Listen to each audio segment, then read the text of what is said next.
We have a quorum, so we'll call this meeting to order. Can we have roll call, please, Shelley? Yes, sir, Madam Chair. Good evening, Planning and Zoning Commission. I'll do roll call. Chairman Tracy Quick. Present. Vice Chair Mary Lowry. Present. Commissioner Dylan Mojica. Present. Commissioner Justin Acevedo. For the record, we are expecting Justin to join via Zoom. Commissioner Cecil Hernandez is absent. Commissioner Art Warren. Sure.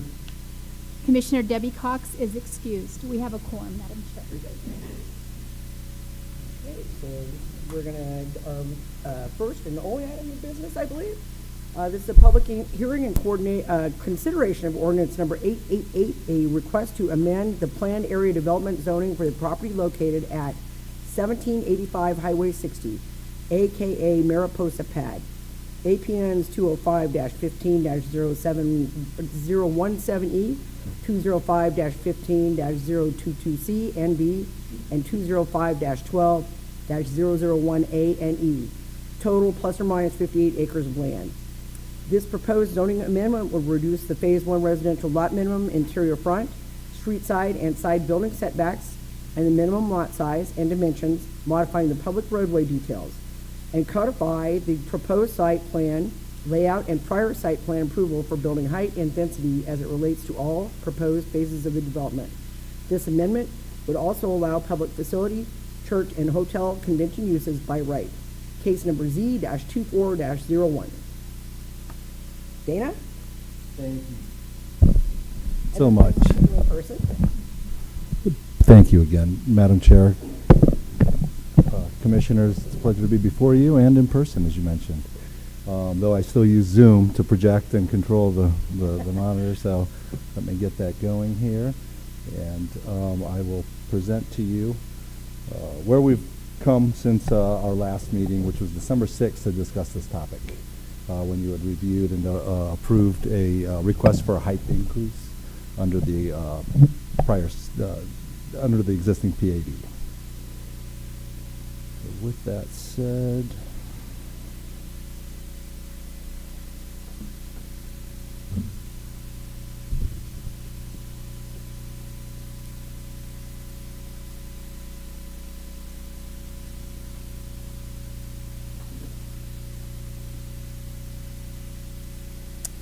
all right, very good. Again, this, thank you for that mouthful of an agenda item. You know, they're very unique or modifications to an existing planned area development, and that's why we itemize those things for both our public notification and things we're required by statute to explain what the substance of the zoning change is. So that's why you see that language, extensive language. I'll quickly orient everybody to the site. Located here, as you see, it's about 58 acres off of just east of the Ash Street or the Highway 70 and 60 intersection in the northeast area of Globe. One of the sites happens to be the former Apache drive-in property. And you can see the zoning, green being open space adjacent to the site. The site is highlighted there with the black outline, which is existing PAD that I'll touch on when that was approved in the history of the site. You see all the pink is a C2 commercial highway zoning for the most part, and then that lighter yellow is R19 single family zoning that abuts the northeast and west side of the property. So real quick, just to recap what a PAD is, a planned area development. That's just unique zoning, and this is our code excerpt that explains exactly what that is. It's basically an overlay that goes over the pre-existing zoning, or the hard zoning, as we call it, the zoning districts of the city, which is C2 on this property, and there's also one parcel that has a park model RV zoning district on it. So obviously the PAD is that overlay, and that kind of is the directive. Unless there's something not discussed in the PAD, it would defer to the underlying code requirements, but the purpose of that PAD is to have very specific, nuanced criteria for a unique type of development that's planned cohesively and meets these other 5 sections. Substantial open space, which we know, we're preserving on this site. And it's a budding city park land. Private or public streets, in this situation, it'll be both public and private. Phase one being the public, and the other phases, future phases being the more apartment, higher density stuff, would be more of a drive aisle kind of situation, though that's yet to be determined how exactly that ownership will occur. Excuse me. It'll preserve significant aspects of natural character of the land again. We're trying to be not masquerade the hillside on this property, and that's what's being proposed. And building design, site design, and amenities that create a unique alternative to conventional development. This is very much that unique mixed use. There's not one zoning district that would account for this type of proposal. We need to apply elements of all our residential zoning districts and commercial districts to make this mixed use zoning overlay work. And then finally, Property Owners Association, CC&Rs will be required with the subdivision of the property. So it's again, a PAD is an ordinance, and it's adopted just like any of our other zoning amendments to our text of our zoning code. And these are the three steps of that process outside of the internal staff review. First, the statutes require a citizen review meeting prior to the hearings, and that was held back on March 20th and attended, and we have a summary there in your staff report, and we'll touch on that in a little bit as well. Secondly, Planning and Zoning Commission, this evening's meeting, you'll make the recommendation and hold a public hearing. So after we're done with the discussion, Q&A with myself or the developer, you would open up the meeting to a public hearing and then let the public have the opportunity to speak at the microphone, and you'll state your name and address and so forth. And then once all the public comment is done, then you strike your gavel and move on with your discussion. And then, again, you're making that recommendation to City Council, which is currently scheduled for consideration of this Ordinance 888 on next Tuesday. So, brief project history. Try and move my control out of your way there. There we go. So that again, that Mariposa PAD was adopted back in 2015. It was just less dense, and 3-story in the multifamily portion, and actually that was mostly over in the opposite side of where multifamily is currently proposed. It was where the single family is proposed today. So on Marigold Height and Density case, site plan was approved, case number SP 23-01 back in December 26th of last year. So as I mentioned at that time, Marigold, the developer, was anticipating a 2-phase site plan approval process. That first phase being, hey, let's look at that height, make sure that's something, the current PAD is written in a manner to allow for you to increase that height and look at unique situations like this. So obviously you considered that, reviewed that, and the next phase of that was basically that would give the developer assurance, okay, we can meet the density and the requirements we need to make this successful development in our eyes. So let's move forward and do that second phase, looking at the specific plan, site plan issues and what that would entail. And because of there's hillside development on this site, just detailed site plan review and engineering, so staff can get an understanding of exactly what the road widths are, setbacks, lotting configurations, minimum lot sizes, all that extra detail that requires a lot of time and effort from the architects and engineers. So again, that's why we broke it up into those 2 phases. Hey, if the height's good, then let's get, they'll authorize their designers to go into greater detail to show how it complies with our zoning code. And we were able to receive that information and did a thorough review. All of our departments, our technical advisory committee reviewed that, those documents. And we'll touch on that in a little bit. So when we were reviewing that, I recognized that their single-family portion of the development, the single-family lots, the cluster homes, and the townhomes had reduced setbacks. need a greater area. So we had the conversation, well, to reduce those setbacks, you're going to need to amend the PAD. Those building setbacks are in the existing PAD, and that was the primary impetus to move this application into a zoning case. In that situation, we said, well, there's no reason to go do another site plan approval. Let's get the site plan incorporated into the zoning and everything else, and then you come back through this process, both P&Z and then City Council, which City Council doesn't review the site plan reviews. So there's that added layer of scrutiny and review that a zoning case has.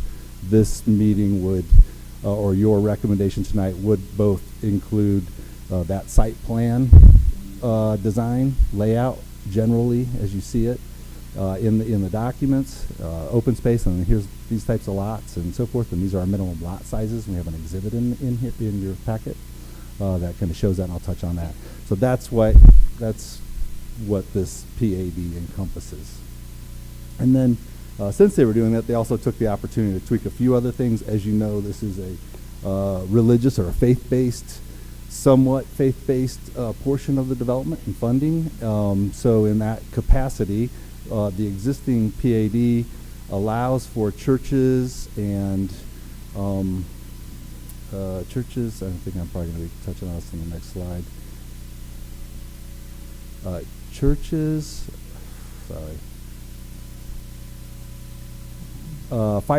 churches, hotel and convention use, and public safety use as well, or public institutional use. That was public institutional use was not included in the PAD. As you know, I think in the last 2 years we amended all our zoning districts to allow for public facilities like sewer, water facilities, and things like that. So anyway, that was left out of this back in 2015. So they requested to add that because we anticipate a fire station potentially on the site, and then move that church use and that hotel use, which in our current code as well as this PAD allow those with an approved CUP. Well, in this situation, why a conditional use permit is required in those situations is we need to look at how they impact the neighbors.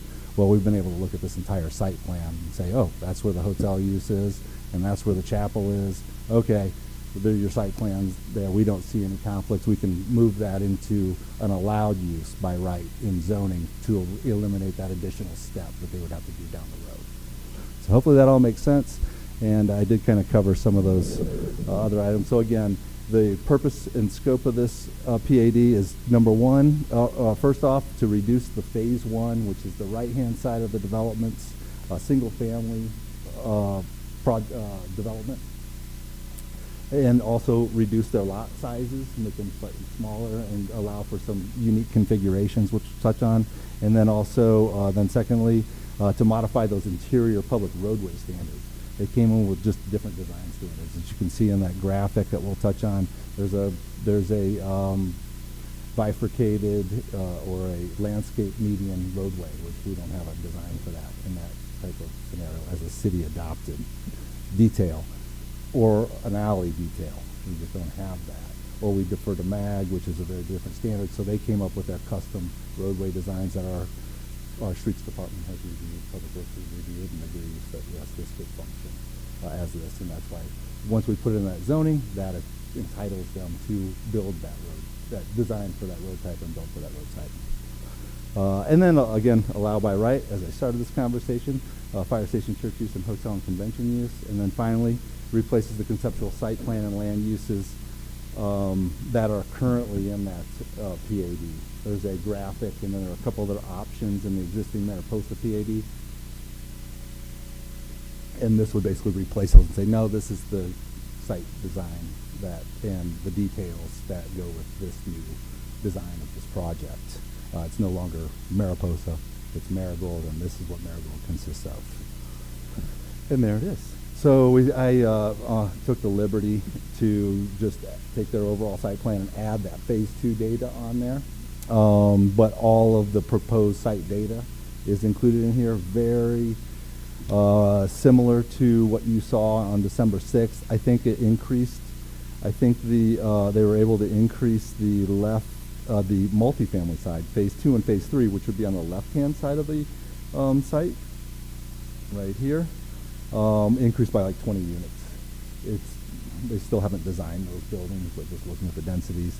So we're up to a total of 720 units. And then on the east side, these are all single-family detached homes, a couple different versions, some 3-story townhomes, row homes, I guess they would be called. I tend to call townhomes attached.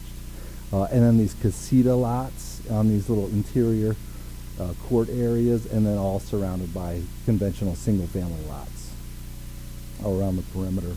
One of the other changes that they did, besides that 20 extra units, is this through roadway connecting to Holder Drive.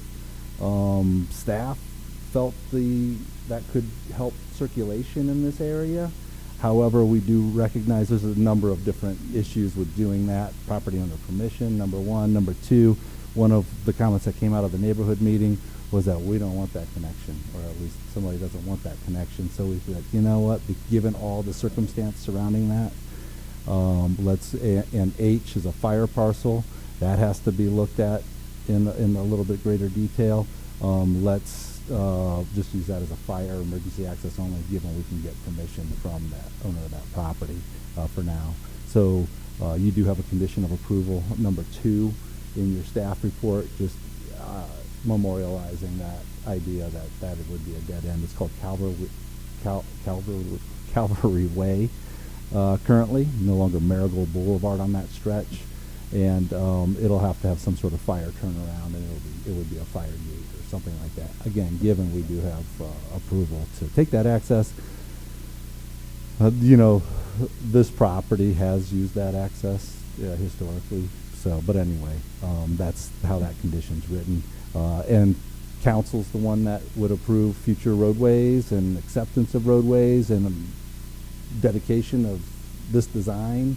So that would require council approval to make any change from how that condition's written in your staff report. Outside of that, the only other real change is this amenity area right in the middle. They decided to do one larger building there. I think there were tennis courts shown there previously. And they took a different approach to that amenity for that area right here in the center of the site. All right. Any questions on the site plan while we're here? Otherwise, very much the same plan, just a further refined as what we saw on December 6th. And then this is the blow up. Being phase 1, this will be a subdivision plat. It'll come before you as a preliminary plat and then the final plat. So you'll see the details. That's a requirement of our zoning code, and council ultimately approves final plats. So you'll make a recommendation to council on that when that comes in. And you see those custom roadway details shown on this map. And that's why that's incorporated as Appendix C in the PAD. So now we know the roadways that apply to this property. And again, there's a detailed kind of layout and roadway widths and everything else for that lotting design, or that single-family subdivision design.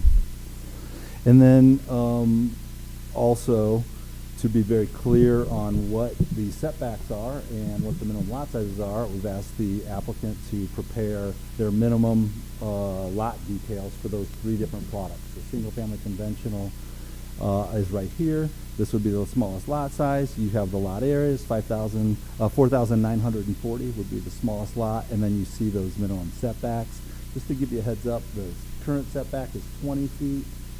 In 2018 or 2019, the city amended our zoning code to the R16, the single-family zoning district, to allow for non-forward entry garages. So basically, they adopted a code that would let people build up to 10 foot from the front property line if it's not a front-loaded garage.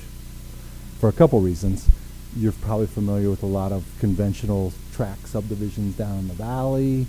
They got into this probably 20 years ago when they realized everybody's, they're just a sea of garages seen along the roadways. So this community started to adopt codes to avoid that. Do a side entry garage and you can let that thing get up to 10 feet instead. Or a livable portion of the home that's there. As long as that 20-foot front-facing garage is pushed back 20 feet, we're good. So that's in a smaller conventional lot configuration. Works very well. Breaks up that monotony and that garage dominance, as they call it, And then no matter what, when you have a front-loaded garage, you need a 20-foot driveway so you can get 2 parking spaces out in front of that, so nobody's overhanging the sidewalk.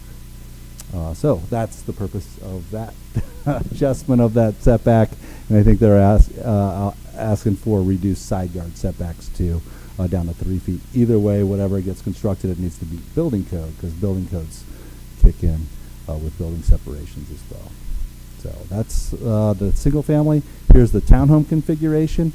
Obviously, row homes tend to have a much more compact look to them, and that's what's being proposed here. Same thing with these 3-foot minimum building setbacks on the sides, and on the street side, this is an alley configuration on lot 31, but where it abuts a roadway, a through roadway, not an alley, there's like 15-foot setback. They detach their sidewalks from the back of curb, which gives you this little planter strip, allow you to introduce landscaping and tree coverage, canopy for the sidewalks and stuff like that. So just all that involved creates a certain character, this more dense urban type of townhome character that works well together. Now, would this setback and condition be a great idea at any lot in, up off of Cedar in the residential area? Not necessarily, right? Because there's a totality of things going on here that creates this character of this community, where on Cedar might have a different character, more of this historic, wider lot type of character. So anyway, it's just that character is important with regards to those setbacks and those lot sizes and those building elevations. And we're also going to get into, we had some concerns on a monotonous appearance or similar elevation side by side, and so they've adopted design guidelines included in your PAD to avoid that. Very similar design guidelines to what this type of subdivision would be in any other urban location, to make sure there's a variety, there's an interest, and there's some movement along that streetscape, and not just the same type of front elevation all along. And then finally, the patio homes. That's this very unique, tight cluster, 2-story product within those little courtyards surrounded by alleys. All of these products, for the most part, except for the perimeter lots, are alley loaded or intended to have access from the alley to their garages. So it's again, we've avoided that garage dominant look in a lot of the subdivision, and then those setbacks should help out as well. So any question on any of these lot configurations or setbacks or anything before we move on? All right, excellent. And again, that's one of those other appendices to say when this product comes in, and keep in mind, when I look at these or when the city looks at applications like this, we've got to assume who knows who's going to be building this if for some reason the market changes tomorrow, right? We've got to make sure that there's a document together that we know whoever gets that can build and meet the intent that this developer's proposing. So that's why we go to this extent, to make sure we have a really clear understanding of what that character is going to be and how all these land uses function together and what their setbacks are. So the schedule, tentative review and adoption schedule is this evening, the neighborhood meeting. We did have neighborhood comments at that meeting. Like I mentioned, that Holder Drive not go through, so that's the condition of approval. I'm going to have one slight amendment to it. It says the Marigold Boulevard connection. They changed the name of that to Calvary. That name could continue to change until it's platted, and we adopt the name for the names for those streets. So we're going to amend that to recommend the internal roadway connection to Holder Drive shall be emergency access, and not name it by street name. And then another comment that came up at that meeting was to work with ADOT to restrict engine braking on the US 60 as they're coming down that hill. I can imagine it probably echoes in that canyon and is probably pretty annoying. So we will have those conversations, and I'm sure the developer is encouraged to have those conversations with ADOT while they're reviewing these plans. So again, we've already covered what's coming. So staff recommends these amendments. Like I said, they all work very well together to create this cohesive character for this master plan. You have those details of the PAD. I'm happy I've got the PDF of the PAD. I can open it up if you care to go through line by line or something. A lot of it's zoning, so it could put you to sleep. Look at those design guidelines. One other item they also amended was the walls. We wanted to make sure the walls are going to have some appearance and avoid kind of some of the things that we talked about in our wall discussions most recently. So they've incorporated language that we kind of were focused towards with regards to allowing view fencing and things like that in those lower walls along the front yard setbacks or within that front yard setback. So we've incorporated things that I know we've discussed previously as well for to reinforce that character. So those are the setbacks. I'm sorry, these are the staff's recommending approval with of ordinance 888 is what it's titled, with the following conditions: that billboards on the property shall be removed within 180 days of receiving permit to construct on that parcel or on that phase that billboard's located on. So eventually, we know they're in the way of their plans, so they'll go anyway, but we just like to make that condition. The Marigold Boulevard, again, is going to be modified to condition number 2. The internal roadway connection to Holder Drive shall be emergency access only unless otherwise approved by the City Council.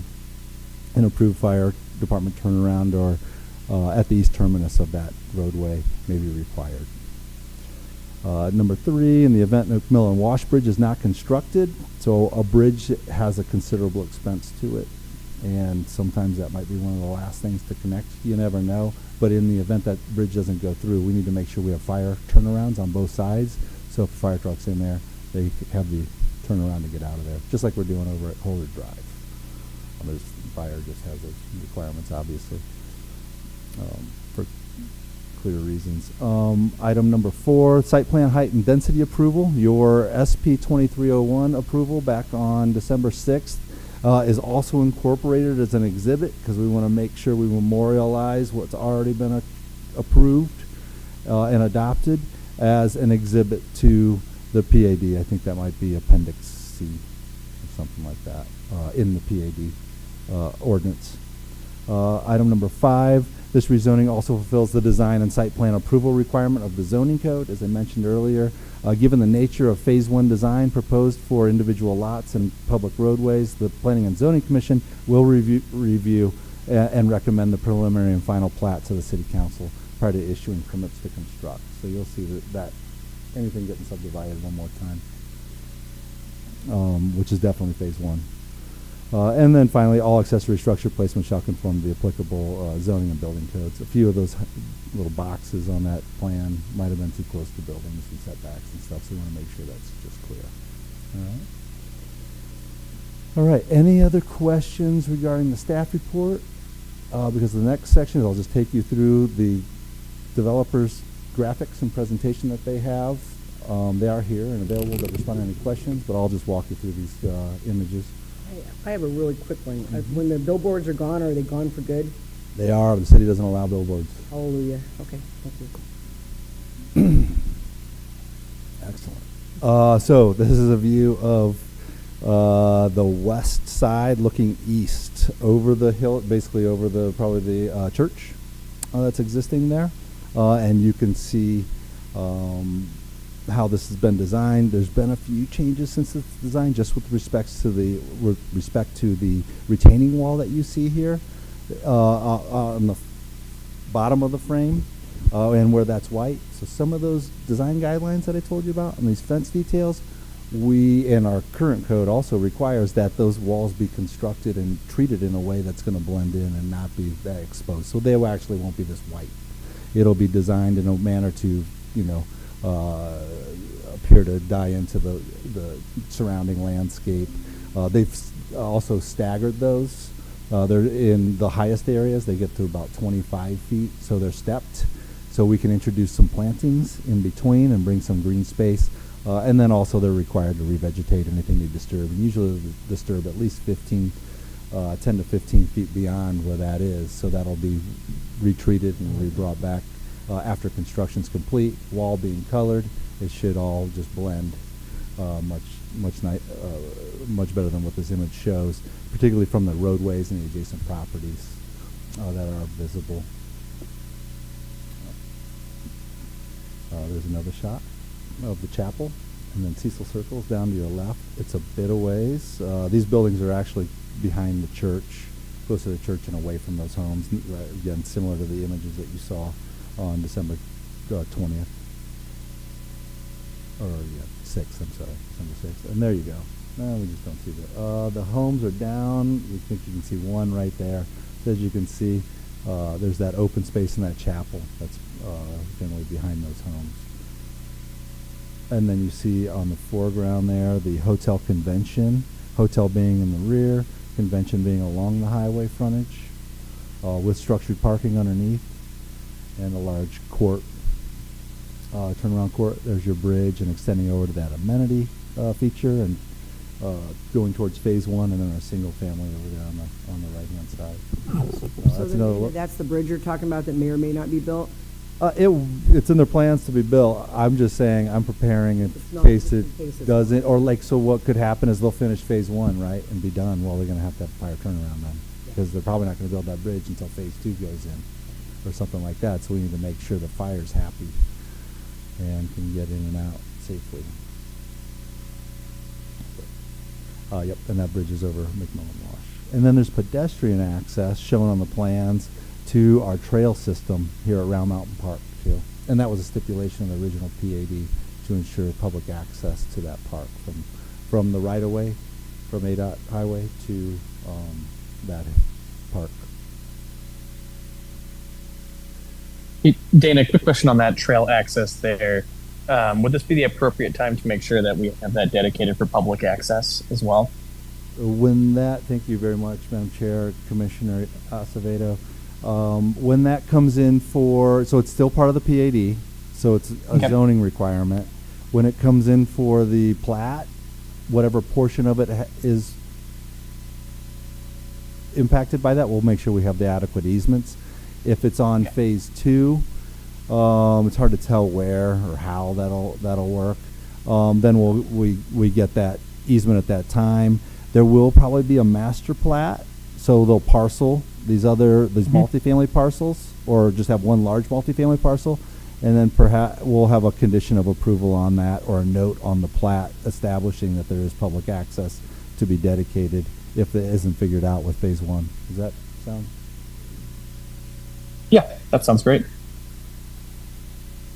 All right, and now we're looking at the big cut, the existing cut for the highway, and looking west, and the canals out in the background there, and that building on the left foreground is the closest building to the right of way, and it's about I think it's probably 25, 30 feet from the right of way is very broad. It's 200 feet wide at least through this section, so it's up around the top of that. Property line's up near the top of that slope. And then on the foreground, you see that mixed-use building, mixed-use multifamily on top, and ground floor retail opening to that plaza over near the convention facility and hotel.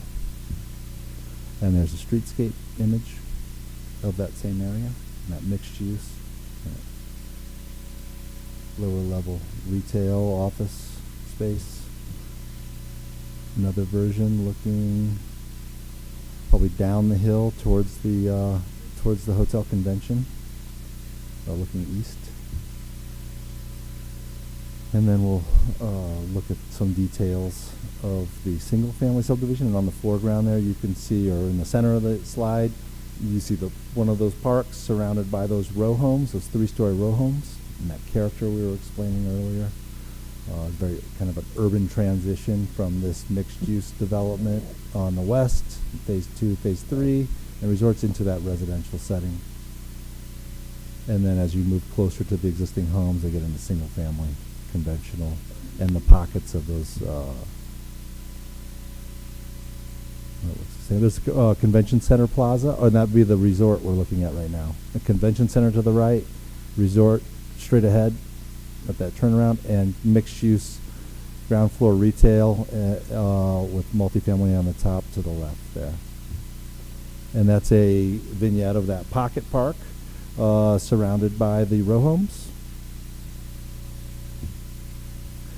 On the left there, those 2 stories units are the casitas, and that's kind of that little cluster design, compact cluster alley load design they have over there. And on the right-hand side would be the conventional single-family home. There's another version of that image. So now we're looking at the east entrance, I'm sorry, right here, bifurcated with the landscape median coming into a pedestrian, or a park, open space amenity area. The single families with their detached garages on the foreground and backing up to the existing homes. The Gibson's home is right here on the right edge of the slide. Those homes, the PAD identifies these homes surrounding their property as single level only, restricted to 1 story to preserve their views and have a good orientation with their existing homes. And then the single family amenity area and swimming pool park is located right there in that other park. So there's 3 of those total pocket parks in the single family portion of the development. And there it is on the left, and that's the roadway character. Again, detached sidewalks allow you for that landscaping along the trees, shade for the cars and the sidewalk on both sides of the street. And you're seeing those smaller casitas in the rear there, I think in the background of this pool area. And that's the overall master plan that developer had. So, again, staff recommends approval. After discussion, we will open up the public hearing and allow the public to speak. So with that, I'd be happy to respond to any questions you have. And I have one question. Back to, I think it was slide 11 or 12. You showed the buildings incorporating the highway lane by. I'm either one of those. That's good. My question is, that it may be there, I just don't see it. Turning lanes, do we have turning lanes contemplated for that area, or? I will go to the site plan. Well, this is a good kind of version of the site plan. So XL, BCL lanes. So this is in review with ADOT. Yes, there's acceleration, deceleration lanes required by ADOT. What you see here is existing. This is exactly how it exists today, and it tapers right through here. So what ADOT's told us currently is that most likely this same detail that you see here, 2 lanes both ways, with the suicide lane that is also a decel lane and a turn lane into the community would occur. Now they're looking at also what the acceleration lane requirements. It depends on a few things. They want to reduce the amount of traffic signals, which you've probably seen around the state. They like roundabouts, and that was thrown out. So obviously in that situation, there's a lot going on. So depending on our discussions and negotiations with ADOT and what this looks like and how it configures, it could be a roundabout, or it could be a stoplight, or it could be XL, decel lanes. To be determined. To be determined. But this being the zoning case, we recognize obviously those details will be worked out through the platting. We won't plat without ADOT's full. They'll have conditions of approval. There might be a location requirement, things like that. Dylan, do you have any questions? The outline of drainage easements and so forth, I presume that's going to come closer to the actual platting phase, correct? It is what we won because of hillside property, particularly the subdivision, because we know that phase 1 is moving along, so we have some attention to that. They're capturing the water. If you can see my mouse. They're capturing the water coming down, sheeting off existing property to the north, and then capturing it here, and then moving it behind these lots, and then exiting into a storm drain system. And they're required to have on-site retention, so they also have retention basins and things, and those calculations will be reviewed with the plat. I mentioned the preliminary plat. We'll get a preliminary drainage report explaining how all this works, and then the easements that will accompany the plat will be shown on the plat. There's a LOMAR moving along too, so there's a FEMA application to amend the floodplain and floodway on the site. So there's some other moving parts there that will be addressed through the platting process, and we'll get those answers done. Mary, what do you got? I have a question about the roadways within the neighborhood. So just thinking about the safety of the residents in this area, is there a plan to put speed bumps in at certain intervals within the neighborhood, or speed humps, those kind of larger, longer, just to make sure that people aren't racing through the neighborhood where there may be children or pets or other things like that?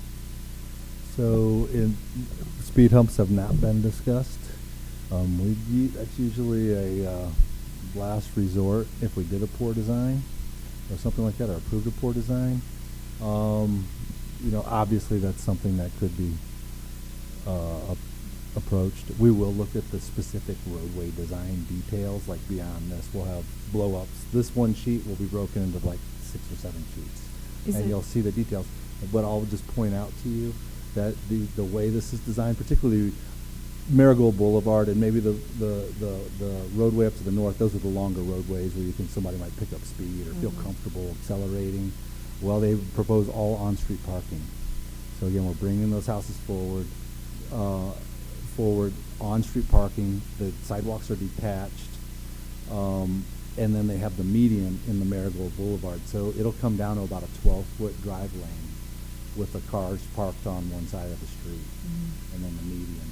So that in itself is a chicane, if you will. And we talked about that. Well, should we look at chicanes at the corners, like we have right downtown here, so we can get the pedestrian crossings and everything? So those details will continue to be looked at. This, I would say, just based on the scale of this site, that those calming, that narrow roadway in itself will probably be discouraging to speed traffic. But we'll look at that, and they'll have a traffic report and study that'll come in with the plat beyond what ADOT's looking at on their right of way. So we'll be able to analyze that a little further. And then the other question I had about this is, in this phase 1, there's really one way in and one way out of this neighborhood, and it's on the east side, right? And I don't know, I'm not a developer myself. It just seems like for safety reasons, you'd want to have 2 points of egress in a neighborhood like that. So, fire department has reviewed this and has been involved in the review process since it started. So they're familiar with it, and they haven't required any additional emergency access or something like that. Now, we do discuss, obviously, because of the Holder Drive connection, that would be potentially one given we get approval. But one way in addressing that in this type of community is if you have a bifurcated entrance, 2 20-foot lanes with a median in between, that is looked at by the fire code or fire marshal as 2 separate. So our concern is that there's an accident there and that entrance is shut down, and then somebody has a heart attack. And now they got to get an ambulance beyond the accident inside the community to get somebody out. So having that bifurcation is 2 points of ingress-egress, 2 20-foot fire lanes. Just even though they're separated, but that's been a very common interpretation. I think it might be written in fire code. But there is a fire code specific to what constitutes secondary access and so forth. They're here. They could probably address that, but that's something I've dealt with many times in the past. So obviously, and then having that adequate turnaround. There's plenty of there's a lot of road in this design, by the way, from my impression. So there is a lot of internal circulation to avoid, like, okay, there's a accident over here or something like that. Okay, we do that. We do in the plans, and I apologize, I think you probably saw it in the last, we do have a full fire route design, that fire review. I can pull it up. I mean, if you're really interested. But anyway, fire is here. We'd be happy to respond if you'd like.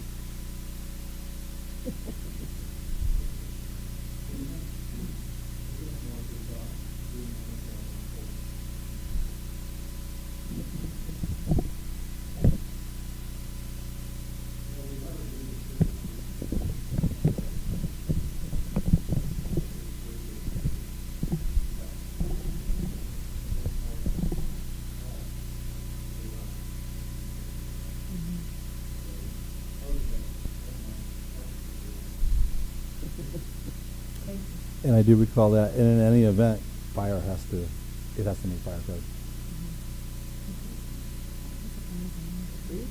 Justin, do you have any questions? Did we leave Justin? The only other question I had is I'm sure fire's there, so I'm sure they've proved it. The row house distance between the two being a total of 6-foot clearance. I'm guessing they're all good with that, correct? I think that was Marissa. Chief Robinson is approaching the microphone. Perfect. 18. Chief?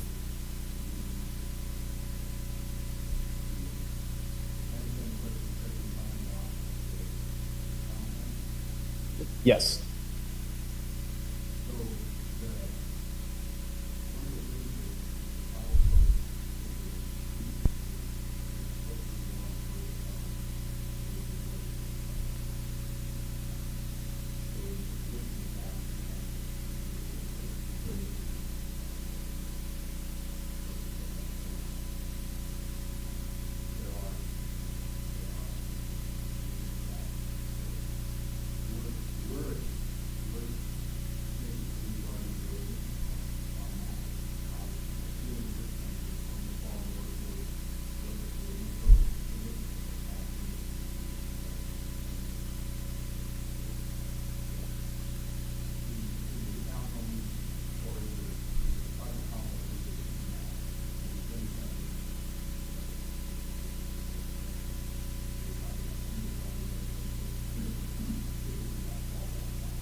Okay, perfect.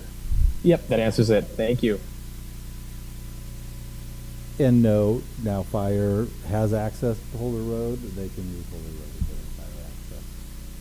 A secondary point of access as well. But like I said, typically that bifurcation can meet 2 points of ingress egress.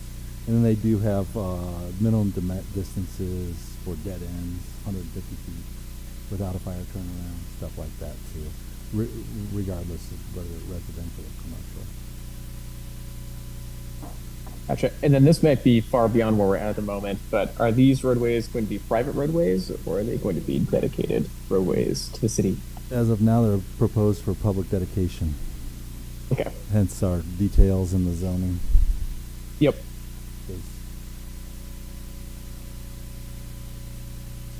Perfect. That was just more of a curiosity. Thank you. Do we have any more questions amongst ourselves? The discussion of the connection with Holder Drive, if that is reserved for emergency vehicle use only, how is that notified and enforced? Are we talking signage, barricades, or how would that be made public so that people driving by are aware that it's for emergency vehicles? Absolutely. Yeah, Madam Chair, Commissioner Mojica. Correct. Fire has details. Types of barricades, you've seen a few of them, the type of lock that goes on that or sensor that's required and so forth. They've got a few different options. Bollards they might require, but that's a very common consideration for them, being a swing gate. Chain is just a various number of different things. And signage. There would clearly be signage, but this is fire access only. And, depending, we'll look at that in detail on the plat.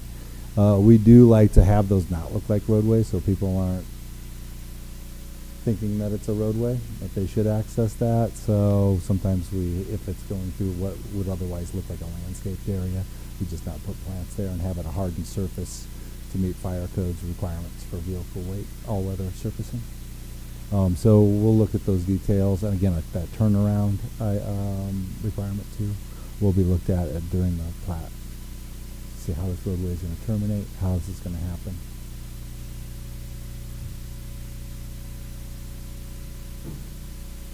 Thank you. Sounds like we might be ready for a public hearing. I haven't gotten any sheets from anyone wanting to talk, but I'm going to open it. Public hearing's open. I'm going to assume you didn't all just come here to look at how handsome we are, so does anyone have anything they want to say? Please identify yourself.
So it was a distance between Boulder Drive and their main entrance? Okay. Designers online, hopefully. It looks like it's roughly 500 feet. 500. This is the proposed, right?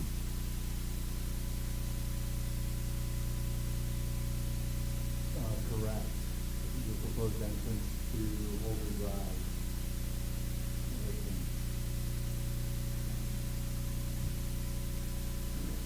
The roadway right away 200 feet. So that'd be about right. Yeah.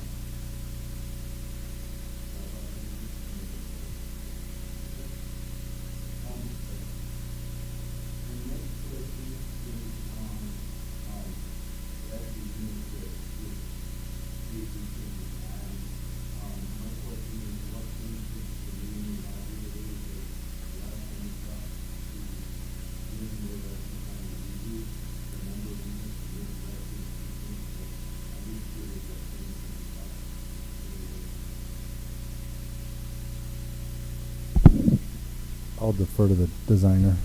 I would note that obviously they took a greater detail in the design of those footprints that you see. This is the red area. They can probably elaborate on where those additional 20 units came from.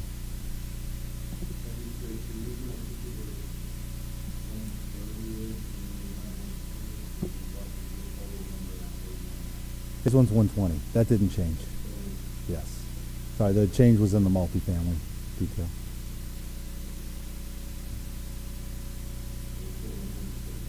Correct.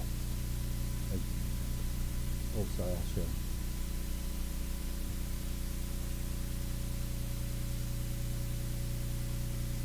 So phase 2 and 3 went from 700 units to 720, is that correct?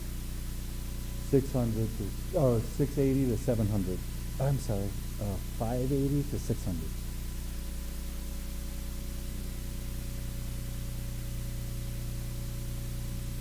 I'm a planner, not a accountant.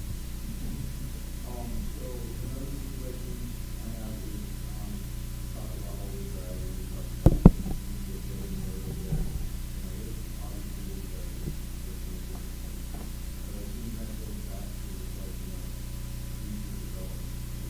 Obviously, communication around that is a life that we're going to do that right now. But it's still a question that we can see, not so far.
2022.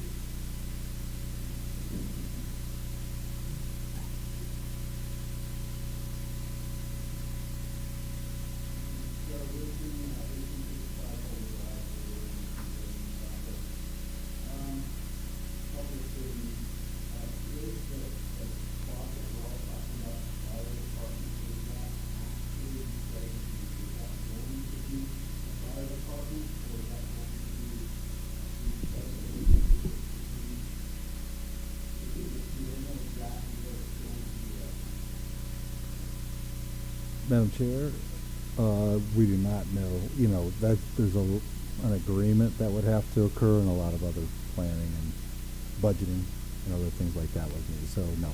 we don't.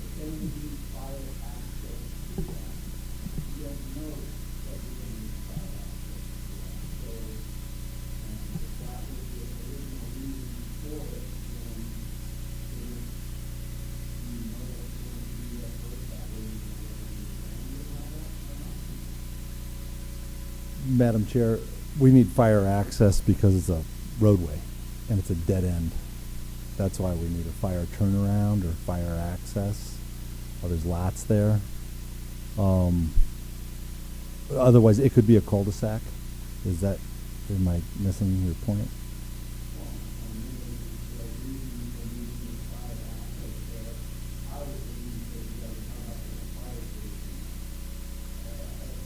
Mm-hmm.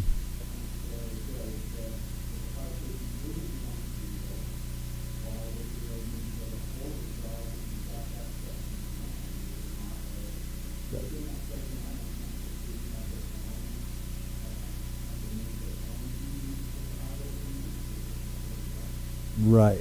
Again, ADOT controls access, but to your point, like I said, we could just do a cul-de-sac bulb there or a hammerhead, and it doesn't touch Holder Drive. Whether a fire station's there or not, we would need that.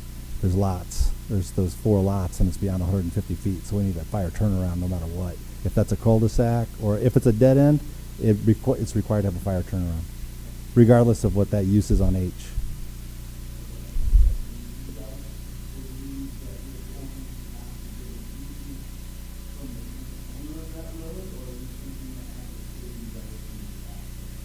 At minimum. For fire emergency purposes, they can access it. I'm sure you would want that, I'd imagine.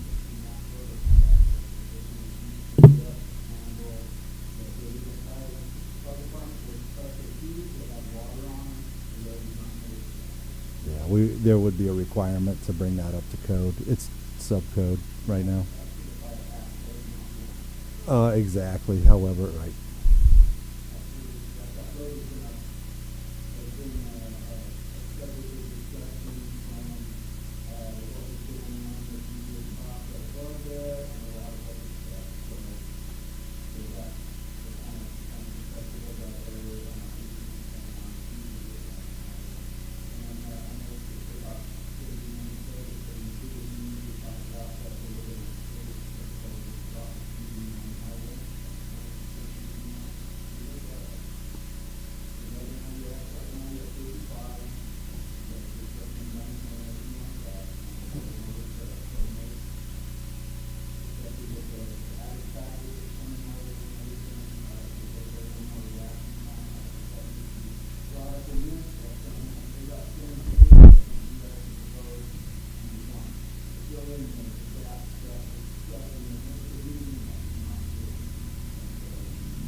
That's correct. So ADOT, again, as the initial discussions are to continue that current detail that you see in front of the church and on this plan through. So in that situation, obviously, there'd be more lanes, more decel lane, the suicide lane, the excel lane, but that obviously there's a lot of design involved in that, and ADOT holds that card, but we don't have any other information than we did at that neighborhood meeting.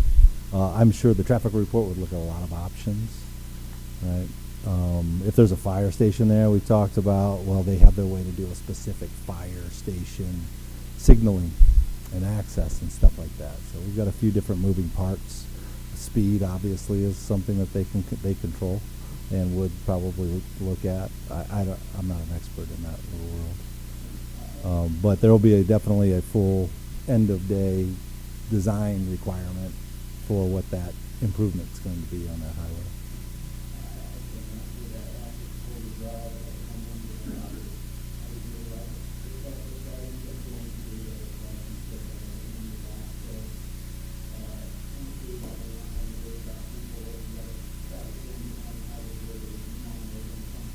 Mhm.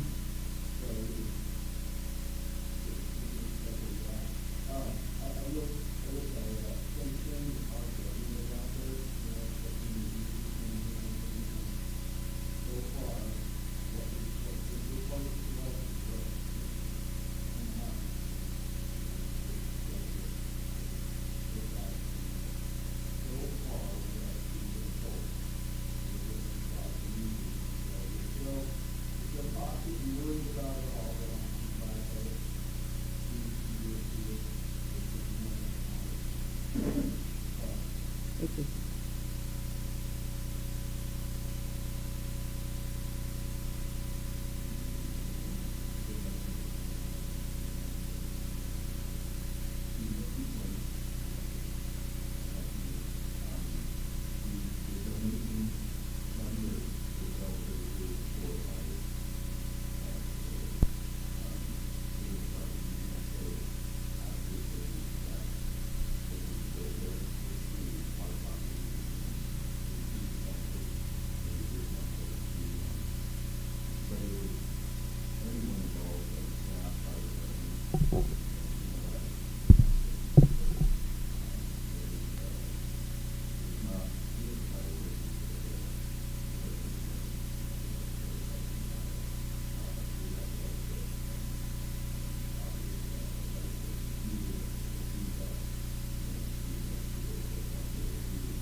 Tina, didn't you say that fire gets to do what they want, kind of on the code thing? Probably putting it a little simplified, but Madam Chair, well, like I said, we'd cul-de-sac it, do a dead end, but they have lots there, so there has to be a road at least to this. There's a little parcel of land right here that the Dom One zone. This is owned by the by this property owner right here. So at some point right around here, there would have to be some sort of turnaround. but it wouldn't necessarily have to have access to Holder, even with the No, fire department there. correct. Okay. Correct. I just from a planning standpoint, but I understand their points.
Semi trucks that come, the people with camp trailers. So that's what it gives me fun, it's safety. Thank you.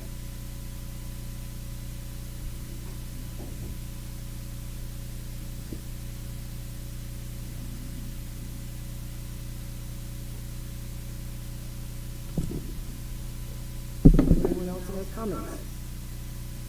Are you? Got anything to say? Yeah.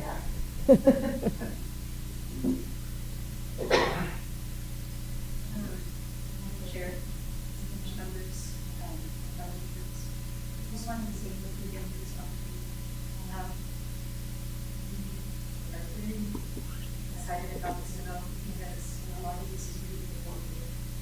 And to meet the housing needs of the city, we think that this development right here is going to be, make a big impact in a positive way, not just for residential, but also for all the other good things that comes, job creation, community development, and so forth. We're here today because we hear your concerns, and of course, safety is very important. And that's originally when we reached out to ADOT. We had proposed 4 different entrances. But ADOT really, as Brian had said, they reduced it, they have certain guidelines. And so we're looking at 2 main entrances primarily. It's not just one main entrance, it's 2 main entrances off of USCC. And as Brian pointed out, with regards to the drive, that's really going to be primarily emergency use. So other than that, overall, I think why we're here is we really appreciate the time and effort and thoughtfulness that you put together especially the maintenance staff. And we're here today to really ask for your yes vote. Your yes vote is really a yes for the future, not just of the road, but also for, again, future generations. We love the fact that Globe has this beautiful charm. We want to preserve that. That's why everything that we've done really has been to try and incorporate what we can do with the city. From that connected trail to Box Canyon, to really focusing more on having a type of development that opens it up to the community. So again, thank you again for this opportunity. We hear your concerns, and we really are very grateful for this opportunity, and we look forward to working with the city and partnering with you in the future.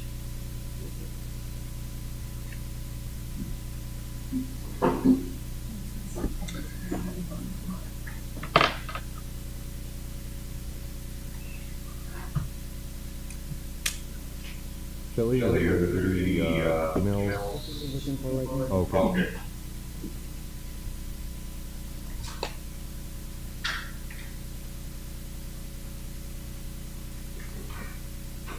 I have nothing. There's no comments, so is there anyone else that has anything to say? If not, I'm gonna go ahead and close the public comment.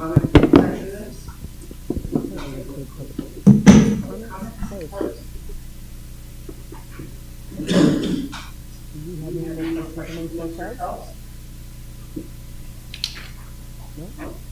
No? No? Do I have a motion? Right here.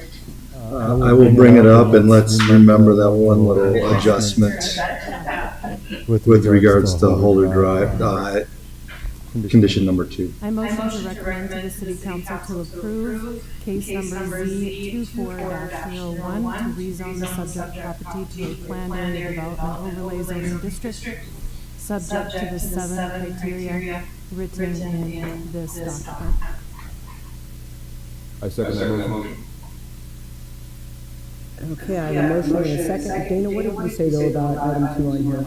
And if we all agree, that motion includes that we won't name Marigold Boulevard in condition number 2. It'll be the internal roadway connection. Because it doesn't matter until the plat's approved. The name could change, and I should not have had that name in there. Okay, I have a motion and a second. All those in favor say aye.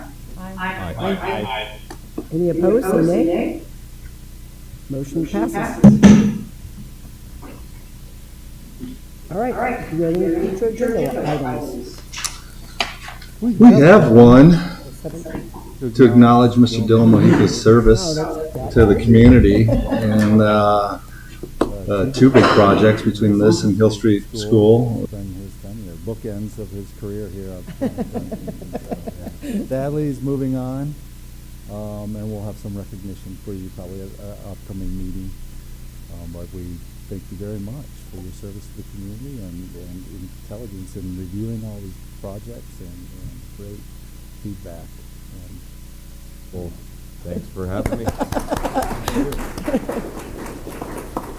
And we wish you the best in your future. You want to tell us what you're doing? I'm betraying Gila County for Maricopa County. So, going down to Phoenix. Already in contract on a house down there, so it's pretty invested in the whole departure. So, and for anyone that's wondering, this is my last meeting tonight, so you may not be seeing me anymore after this. All right, well, very good. Good luck with whatever you're doing. Thank you. Think you're Thanks, nuts for John. moving to Phoenix, but. So then we have a meeting on the 17th, And we have 2 conditional use permits coming up. and those are both on the Conversion 17th, to or is that residence, different? Multifamily to residence, and then a UTV rental. I got calls on that one. Dana, I'd That's like it. to understand if there's any other volunteers that have said that they're interested in being on the Planning and Zoning Commission. Are there any other graduates from the Citizen Academy that would like to start to serve? I know of one that's expressed interest. I don't know if they contact you for a application. Okay, I'll follow up. Well, we do. I know of one in the contracting world, so somebody in construction. there's a couple of reasons why, right? It's always good to involve people in local government. But with Dylan's departure and knowing that Mr. Hernandez is probably stepping away, we will struggle to make a quorum, right? And we want to make sure we keep city business moving. Correct. We are working on it. We've had this conversation. We do know that once Dylan is removed, Hernandez has already been, or is we're acknowledging that will be, we can meet our attendance requirements at a minimum. So he is missed. However, that reduced our quorum, our total membership to 5, so our quorum would be 3. Okay, that's right. Okay, good. Yeah, it's a Until we- percentage of the membership, That's I good, believe. okay. so. I Majority. forgot about that, so Yeah, that's it's not better. the- Okay, good. I was getting Not a good nervous. thing, but I it's was not the end of the world. Dylan, would you reconsider, please? He's moving. So, if anybody's interested to apply for planning, I think I've bugged They're just shaking their heads, no way. already, another, but except for the mayor. You could use me as a reference. Very good. All right, then do I have a motion to wrap it up? Motion we adjourn. I second that motion. All right, we got a motion to adjourn. All those in favor say aye. Aye. Aye. Opposed, nay? Nay? Meeting is adjourned. Thanks, everybody. That was a good one.